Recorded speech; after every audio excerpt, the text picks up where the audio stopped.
घरगुती गणपतींचं विसर्जन सुद्धा आज होते। आपण पाहू शकतो कशा प्रकारे नवी दिल्लीमध्ये पारंपरिक पद्धतीने पालखी असेल, त्यानंतर मग ढोल असेल, या सगळ्याच्या गजरामध्ये गणरायाचं विसर्जन करतायत। आणि नवी दिल्लीमध्ये राहणारे मराठी लोक सुद्धा आपापल्या घरगुती गणपतींचं विसर्जन करतायत। आणि घरामध्ये जवळ एखाद्या गार्डन मध्ये एक व्यवस्था करून त्यामध्ये विसर्जनाची सोय ही केलेली आपल्याला पाहायला मिळते। आपण पाहू शकतो की कशा प्रकारे गार्डन मध्येच एक व्यवस्था करण्यात आलेली आहे। आपल्या इथे इथले काही स्थानिक लोक आहेत, आपण त्यांच्याकडून जाणून घेऊया।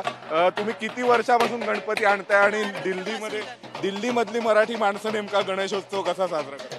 दिल्लीमध्ये आम्ही पूर्ण पारंपरिक वर्षापासून 4 वर्षापासून करतोय आणि माझ्याबरोबर माझं हे C9चं परिवार पण माझ्यासोबत जोडलंय। हे सगळं मंत्रोपचार वगैरे सगळं करून हे आज विसर्जन सोहळा साजरी करतोय।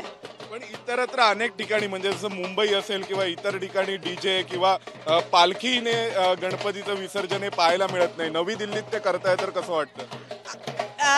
गणरायाची कृपा म्हणायची, त्यांची इच्छा होती यावेळेस म्हणून पालखीचं हे झालं। आणि एक वेगळं आपल्या पुण्यात पद्धत आहे, पालखीने जातो दगडूशेठचे गलवाई वगैरे, तर या वर्षी आमच्या ही पालखीने तिरीत आम्ही जाऊ बसतोय। तर आपण पाहू शकतो कशा प्रकारे नवी दिल्लीमध्ये सुद्धा गणपतीचं विसर्जन हे पालखीच्या माध्यमातून घरामध्येच एका गार्डन मध्ये कृत्रिम पाणवठा तयार करून त्यामध्ये केलं जातं। व्हिडिओ जर्नलिस्ट अस्वानीसह सोमेश कोलगे, एबीपी माझा, नवी दिल्ली। एबीपी माझा, उघडा डोळे बघा नीट।